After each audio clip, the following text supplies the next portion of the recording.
Ինքը Հակոբ Հակոբյանը իրեն տեսակով կարողանում է վերակենդանացնել ավերված տնտեսությունը։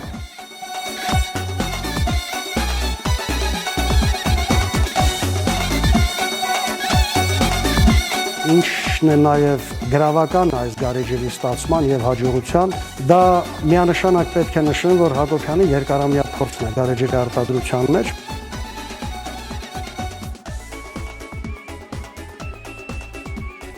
Ուրեմն գործունեությունը ես համակցվածքերի գործարանում սկսել եմ 2007 թվականից։ Այն ժամանակ գործարանում 6 թվականի վերջին աշխատում էր 60 աշխատող։ Հետո աշճանաբար ընդլայնվել է, Նուբարաշենի թռչնաֆաբրիկան վերցրել եմ եւ այնտեղ արդեն բավականին մեծ աշխատանք է կատարվել։ Ունեմ կառուցած 14 հատ մսատու թռչնանոց եւ 3 հատ ծվատու թռչնանոց։ Ունեմ Ստեփանավանում թռչնաֆաբրիկա, որը նախկին խորհրդային տարիների ֆաբրիկան է։ Այնտեղ էլ ջուտ ենք ստանում, ձունց վերցնում, ինկուբատոր ենք կառուցել Երևանում, Նուբարաշենի թռչնաֆաբրիկայի կողքը։ Նախկինում մենք ջուտը բերում էինք Պարսկաստանից, դա վերցրեցինք, որպեսզի մեր երկրում մենք ստեղծենք այդ ամեն ինչը եւ աշխատատեղ ստեղծենք եւ մենք արտադրենք այդ ամեն ինչը եւ փարկասու ստացվել է։ Բնականաբար սկզբից աշխատել ենք վնասով, աշճանաբար ընդայնելով մեր արտադրությունը։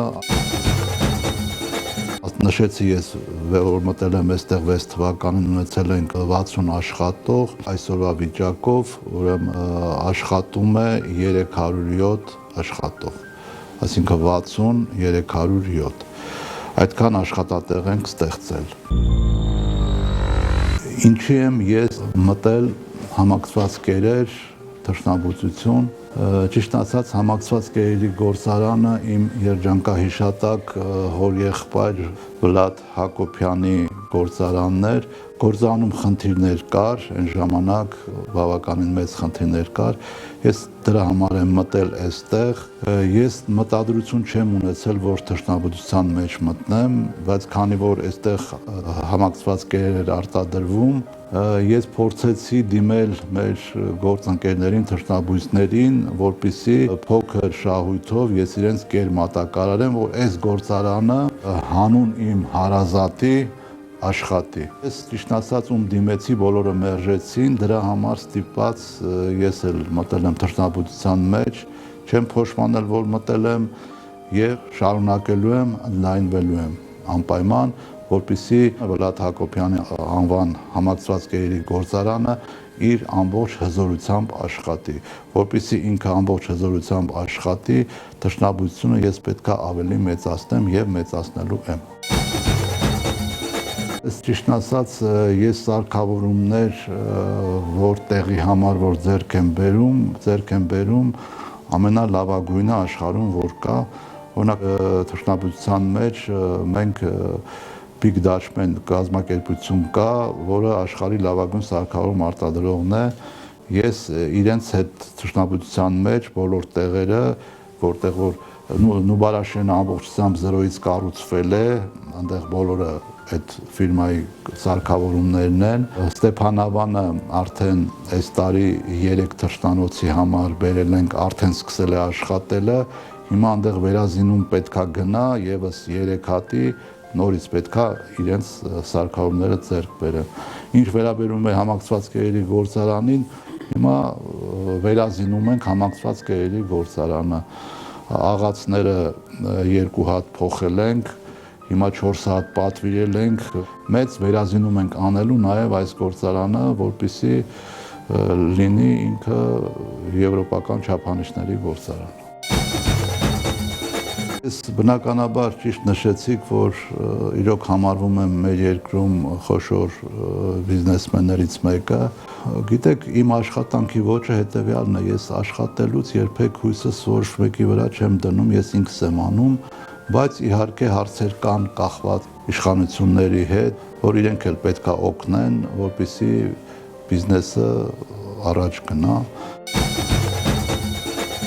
Նո այստեղ մենք մեծ խնդիր ունենք հավի մսի հետ կապված, վաճառքի հետ կապված։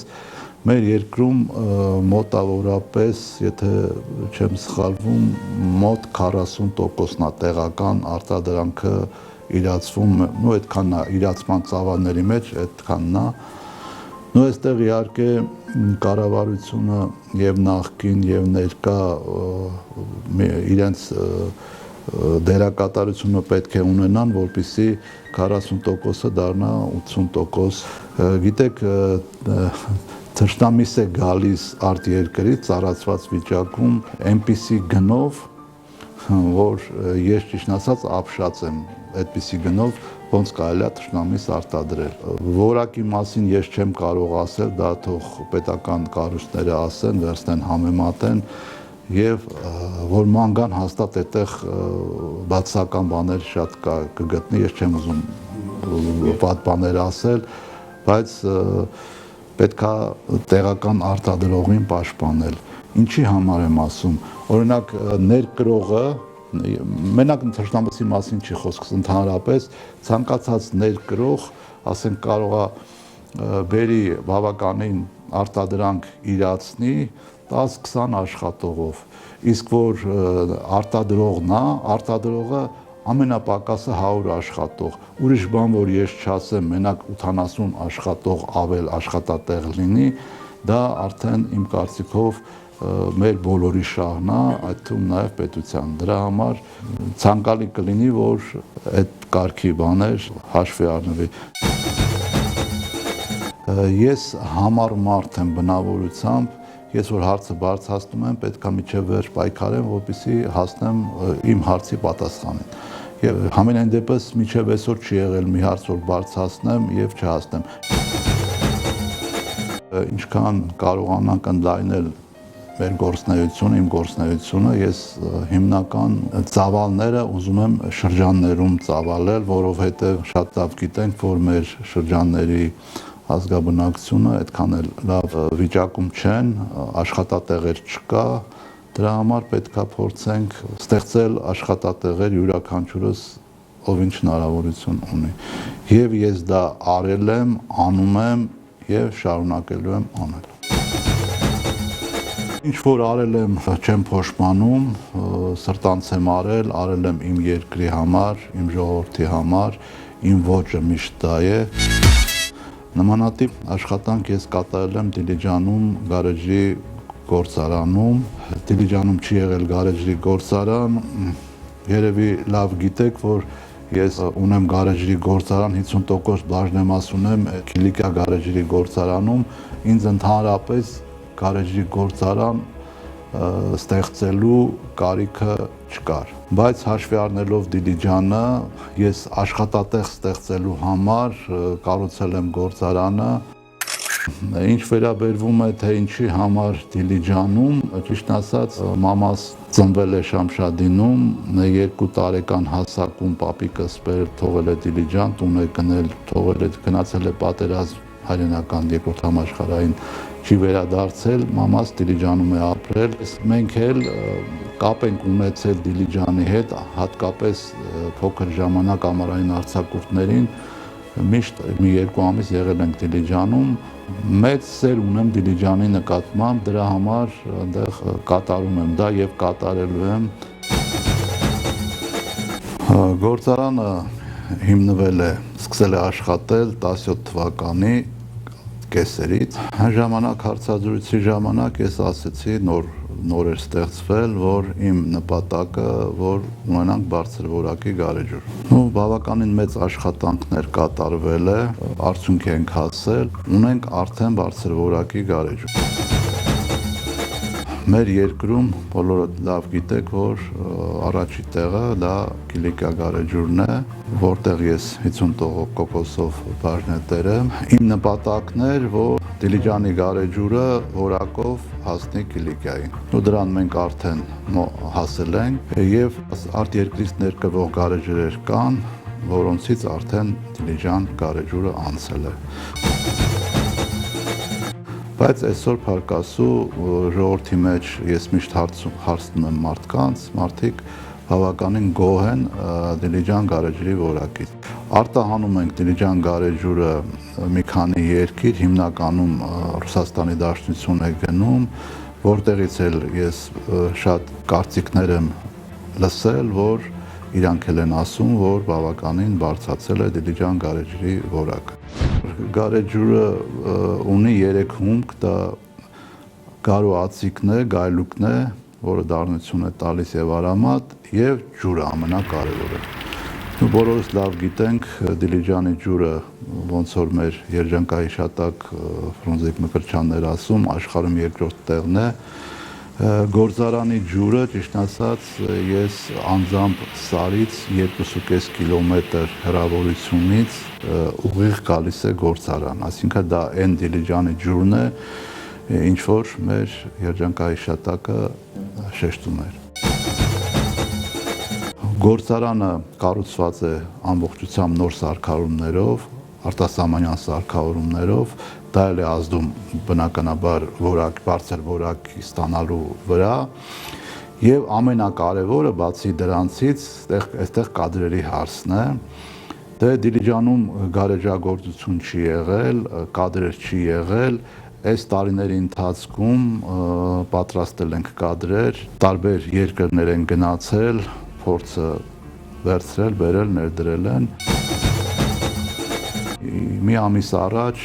Չեխիայից մասնագետներ էին եկել գործարան, նայեցին, համտես արեցին եւ գարեջրի որակի մասին մեծ կարծիք հայտնեցին, որ շատ լավն է, ասեցին, որ այնտեղ մի տեսակ ունենք Դիլիջան 1 գարեջուրը, որը իրանք համեմատեցին չեխական գարեջրի եւ ասեցին, ոնց որ նույն մեր մոտի գարեջուրը լինի։ Բայց մինչև գարեջրի արտադրանքին որակին ասել եք, ուզենայի ասել, որ հենց արտադրանքի այդ որակը, ինչի մասին որ մենք խոսենք, դա մենակ հենց այնպես արտադրական process չի։ Ինքը ստեղծվում է նաև Հակոբյանների ընտանիքի կողմից, որովհետև ինքը Հակոբյան Հակոբը իր տեսակն է այդպեսին որակի առումով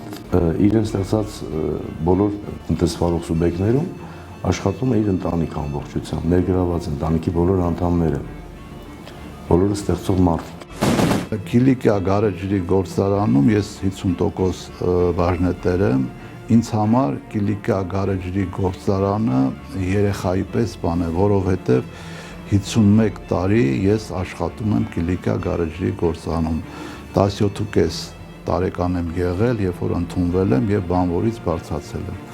Նույն այնտեղ բավականին մեծ աշխատանքներ բոլորդ լավ տեսնում եք, մենք կատարել ենք իմ գործընկերոջ հետ միասին։ Ինչի համար Դիլիջանի գարեջրի գործարանը ես կառուցեցի։ Դիլիջանը ինձ համար հարազատ վայր է։ Ես տեսնելով դիլիջանցիների վիճակը, որ աշխատատեղ չկա, մարդիկ չեն աշխատում, արտերկիր են գնում, ես իմ կողմից փորձեցի օգտակար լինել դիլիջանցիներին աշխատատեղ ստեղծելու համար։ Գարեջրի գործարանը ստեղծվել է միայն եւ միայն աշխատատեղ ստեղծելու համար Դիլիջան քաղաքում։ Քանի որ ես միշտ աշխատատեղեր ստեղծել եմ տարբեր տեղեր, նաև Երևանում եւ այլը, իմ ոճը դա է եւ ես չեմ փոշմանել։ Մեր ընկերության սկզբունքներից մեկն է, որ կապ չունի նույնիսկ եթե սեզոնային արտադրանքի սպառումը, աշխատողների գերակշռող մասին ոչ մեկին աշխատանքի չեն ազատվում կամ իրենց հաշվին արձակով չեն ուղարկվում։ Նպատակը նա է, որ մարդը իր համապարզերի հացը վաստակի։ Իսկ որպեսզի պահպանենք աշխատատեղ, դրա համար պետք է ունենանք մենք բարձր որակի արտադրանք։ Դա ինչ արտադրանք ուզում եք արտադրեք, եթե բարձր որակի չեղավ, որտեղ ինքնարժեքը այնտեղ բավականին թանկ է նստում, այստեղից հեռու է, որակի հաշվին պետք է արտադրանք շատ վաճառվի, որպեսզի կարողանանք մենք գործարան պահել եւ աշխատատեղերը պահել, որից ես շատ գոհ եմ եւ կոլեկտիվի անդամներից եւ մասնագետներից, որոնք կարճ ժամանակում սովորեցին շատ լավ աշխատել, որ գարեջրից շատ հեռու էին, իրենք ընդհանրապես չէր եղել գործարան այնտեղ, եւ այսօր ունենք շատ լավ մասնագետներ, որոնք միջազգային կարգի մասնագետներ են։ Ես որ ստեղծեցի գործարանը, այնտեղ գարեջուրը համարներով էր, առաջինից մինչև 5-րդ համարը։ Այնտեղ կար գերմանականին մոտ գարեջուր, որի դառնությունը քիչ է, դա 2-րդ համարն է։ Հիմնականում կանանց համար ես ստեղծեցի մեր մոտ։ Առաջի համարը դա չեխականին մոտ գարեջուր է, որը որ բավականին լավ վաճառվում է եւ Հայաստանում եւ Ռուսաստանի Դաշնությունում։ 4-րդ համարը դա մուգ գարեջուրն է, որի սիրահարները քիչ են։ Ընդհանուր բոլոր տեղերում քիչ գարեջուր են խմում։ Համարներով հիմա արտահանում ենք Ռուսաստանի Դաշնություն։ Իհարկե մենք չենք հասել առավելագույն հզորության, եթե մոտենանք, ոչ թե հասնենք նոր այլ մոտենանք, անպայման ես հզորությունը կրկնապատկելու տարածք ունեմ, պարզապես դա կախված է վաճառքի քանակից, իսկ բնականաբար, իսկ ինչ վերաբերում է արտերկիր, մենք քիչ քանակությամբ Ֆրանսիա ենք արտահանում, Ամերիկայի Միացյալ Նահանգներ, բայց մեր երկրում, ոչ թե դա միայն իմ կարծիքն է, դա փաստ է, ցանկացած արտադրանք կապ չունի գարեջուր, թե ինչ որ արտադրվում է մեր երկրում,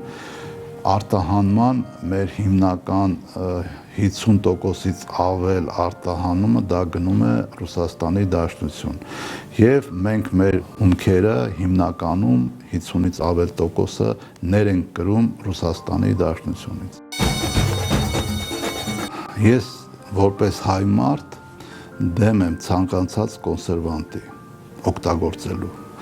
Երբեք իմ արտադրանքների մեջ ես ունեմ էլի բիզնեսներ ունեմ, տարբեր ճյուղերի, երբեք կոնսերվանտներ չի օգտագործվել եւ չի օգտագործվելու։ Մենք առանց կոնսերվանտ աշխատում ենք, ստացել ենք, ինչ վերաբերվում է գործարանի սանիտարական վիճակին, դուք եղել եք, տեսել եք, երբեք ոչ մի անգամ ցանկացած պահի, եթե հյուր է գնում այնտեղ, դա լինեն ուսանողներ, դա լինեն տուրիստներ, շատ են հաճախում, ցանկացած ժամի առանց տեղեկացնելու կարող են մտնել գործարան եւ պտտվել բոլոր արտադրամասերում, ոչ մի անգամ, ոչ մի տեղ որևէ հակասող բան մաքրությանը չեն կարող գտնել, որտեղ այնտեղ մաքրությունը 100% պահպանվում է ամեն վայրկյան։ Իմ ոճը այդպես է, որ ես միշտ որակը, մաքրությունը, ամեն ինչը պահպանում եմ բարձրագույն աստիճանով։ Այնպիսի բան չկա, որ մի փոքր, ասենք, որակը թույլ լինի, դա բացառվում է, որովհետև սննդամթերք է դա գարեջուրն էլ, էլի, իսկ սննդամթերքը պետք է 100% անոց դու կարողանաս որակը պահել եւ մաքրությունը պահել, սանիտարական վիճակը պահել։ Եթե սանիտարական վիճակը նորմալ չպահես, արագ նստվածք է տալու գարեջուրը։ Գործարանում բնական է ունենք եւ շշալցման հոսքագիծ եւ պլաստիկ տարաներով հոսքագիծ ունենք, արտադրում ենք եւ ժեշտի բանկաներով հոսքագիծ ունենք եւ տակառների հոսքագիծ ունենք գարեջրի հետ կապված։ Հիմա որպեսզի ես, քանի որ սկզբից ասեցի, որ աշխատատեղեր ստեղծելու համար եմ արել, հիմա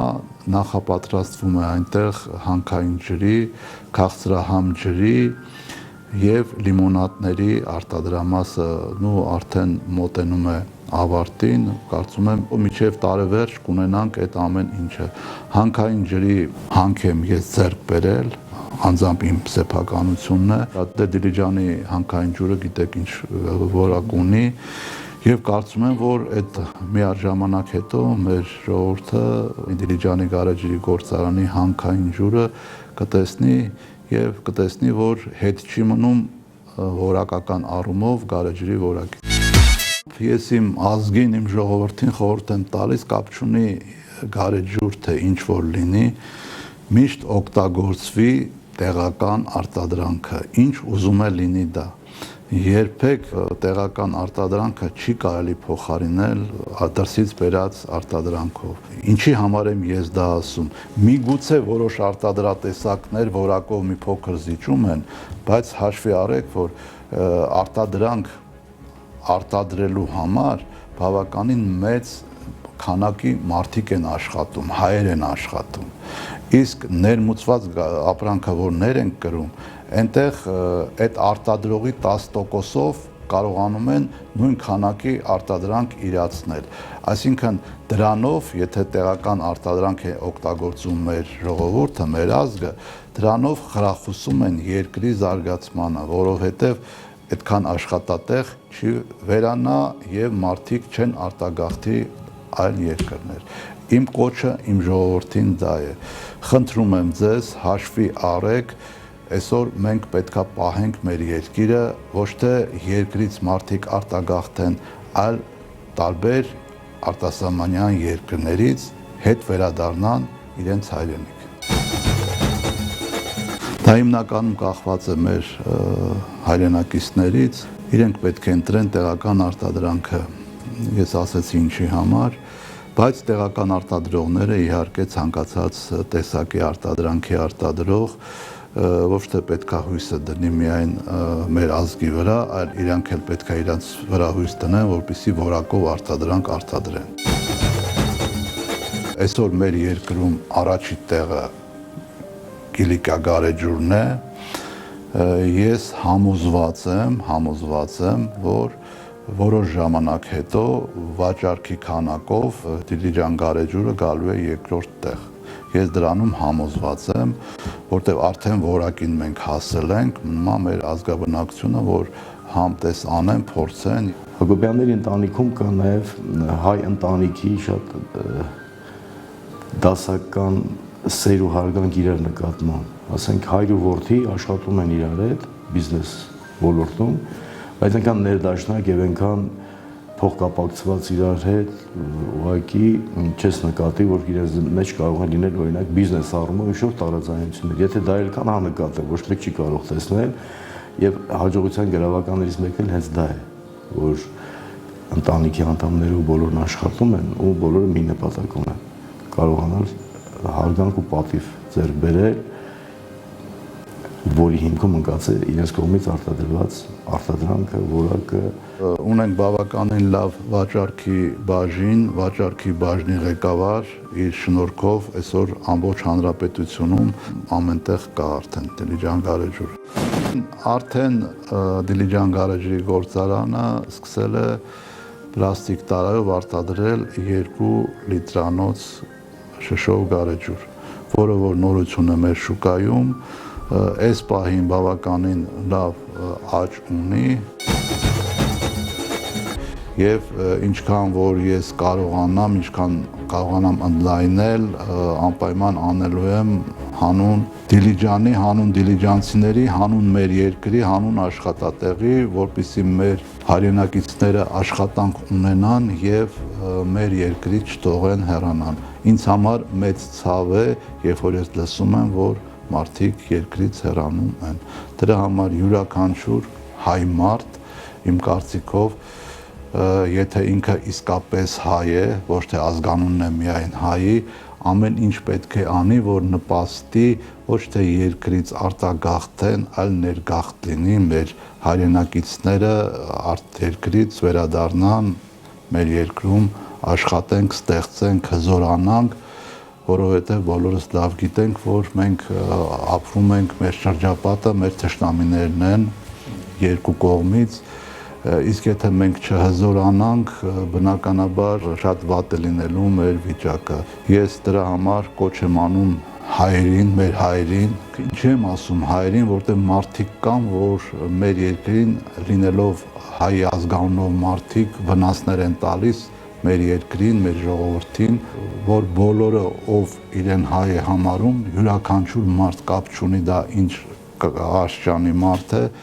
իր կատարած աշխատանքով պետք է նպաստի երկրի զարգացման եւ հզորացման համար։ Ընկերության հիմնադիրը հենց ինքը Հակոբյան Հակոբը 50 տարի եւ ավել ինչ գարեջրի ոլորտում աշխատում է։ Գարեջրի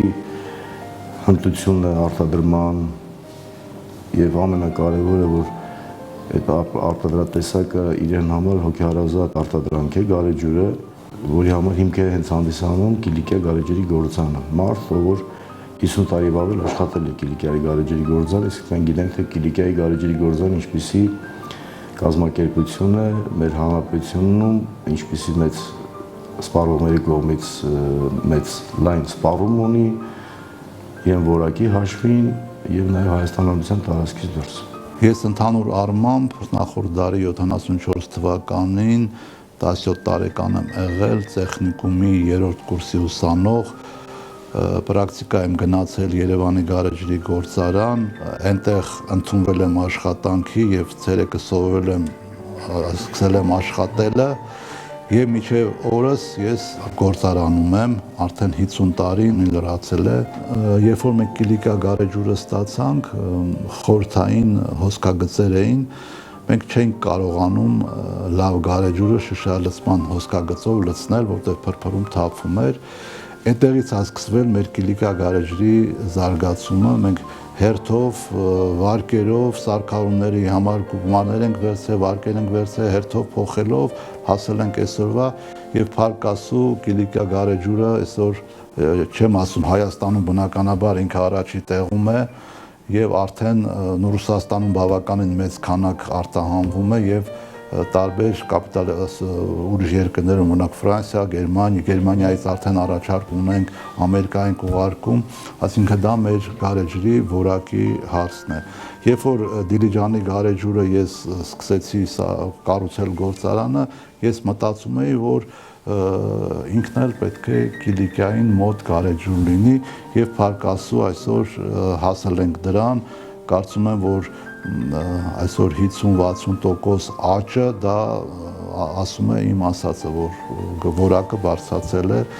եւ անելու ենք ամեն ինչ եւ Կիլիկյան եւ Դիլիջանը, որպիսի որակով չզիջի աշխարհի որևէ գարեջրին։ Իսկ ինչ վերաբերում է համեմատականը դրսի ներսի, ես չեմ ուզում դրսի գարեջրի մասին որևէ վատ բան ասեմ, իմ ոճը չի դա։ Մենք Կիլիկայում երկու գործընկեր ենք, ես ու իմ գործընկերն ենք, մենք երբ որ սեփականացնվել ենք գործարանը, մենք նստել ենք եւ որոշում ենք կայացրել, որ ամեն ինչ պետք է անենք թափանցիկ, մաքուր, երբեք մենք որևէ կողմնակի բաներ չենք օգտագործում մեր արտադրության եւ Կիլիկայում եւ Դիլիջանում։ Մյուսների մասին ես չեմ ուզում որևէ բան ասեմ, չենք օգտագործել եւ չենք օգտագործելու, որովհետեւ մենք դա անում ենք մեր ազգի համար, մեր ժողովրդի համար, մեր հայրենակիցների համար, իսկ իրենք արժանի են մաքուր արտադրանք ամպելու։ Տարածքը, որտեղ որ ստեղծվել է Դիլիջան գարեջրի գործարանը, ավերակներ է եղել, բառից բնորոշ ասելով ավերակներ։ Բայց հիմա բնության մեջ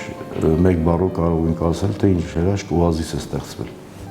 Ես ուզում եմ առիթն օգտագործելով նշել նաև, որ շնորհակալություն հայտնել նաև պարոն Հակոբյանից Դիլիջան քաղաքում նման ժամանակակից սարքավորումներով հագեցած գործարան կառուցելու համար, մեր անձնակազմից իրենց բարեխիղճ աշխատանքի համար եւ մեր սպառողներից, ովքեր նախընտրում են Դիլիջան գարեջուրը։ Կասեմ, որ ամենակարևորը ինքը Հակոբյան Հակոբը ամեն շաբաթ կամ շաբաթը առնվազն 2 անգամ ունենալով խիստ հանրաբեռված առօրյա բավականի շատ, ինքը անպայման ժամանակ է գտնում առնվազն օր շաբաթը 1 անգամ, եթե ոչ 2 անգամ Երևանից գնալ հասնել Դիլիջան եւ հիմնականում նաեւ դա շաբաթ օրերն են լինում, պարտադիր այդ արտադրանքների բոլոր արտադրանքների որակների իր կողմից վերահսկողությունը պարտադիր անձամբ ինքը պետք է վերահսկի եւ մի գաղտնիք էլ ասեմ, ես գիտեմ, որ ինքը ամեն օր խանութներից, տարբեր խանութներից գնում է իր արտադրած գարեջուրը, կոնկրետ ասենք Դիլիջանը, եւ երեկոյան մեկ շիշ խմում է, որպեսզի հասկանա սպառողին ինչ գարեջուր է հասնում։ Պատական ցանկացած առևտրի կետից։ Դա նաեւ ինչ որտեղ գաղտնիք է, բայց այդպես է, պարտադիր ինքը այդ գարեջրերը վերցնում է տարբեր նույն ժամկետների, կարող է լինել 3 ամսվա, 1 ամսվա ապակյատարանների մասնախոսքը, իսկ այն որոնց ժամկետը 1 ամիս են, ինքը անպայման այդ ժամկետի մեջ կառնի, կտանի խանութից, պատական խանութից, վաճառքի կետից, կառնի, կտանի, կփորձի,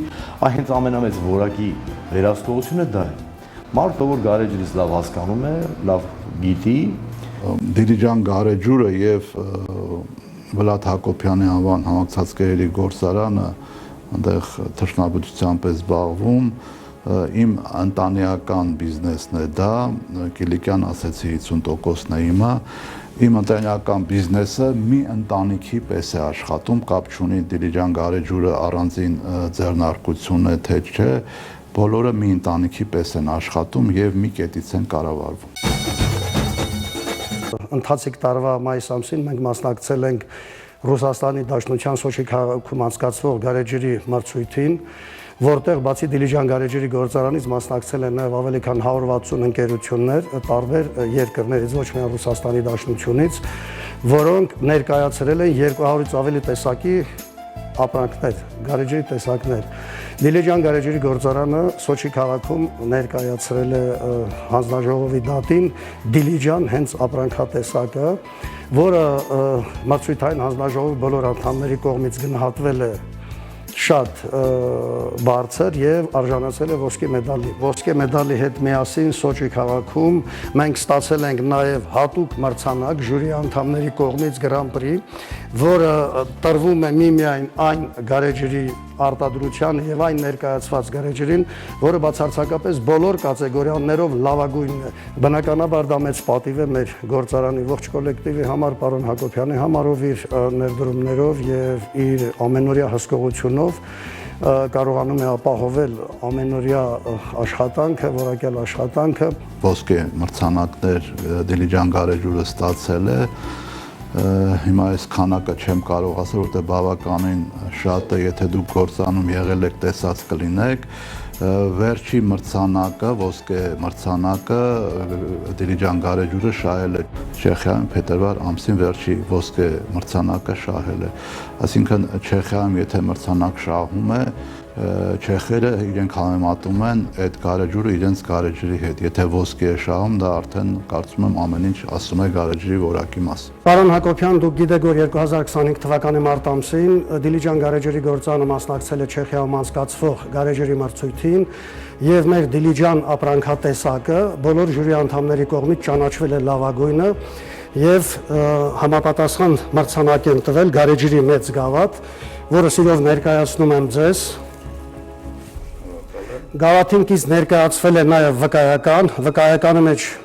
Դիլիջան գարեջրի անվանումը եւ բոլոր ժյուրի անդամների ստորագրությունները։ Մեզ համար մեծ պատիվ է, որ Չեխիայի նման եվրոպական երկրում մասնակցելով որպես գարեջուր արտադրող կարողացել ենք նման մեծ ձեռքբերում ունենալ, դա նաև ձեր եւ մեր գործարանի կոլեկտիվի ձեռքբերումներն են։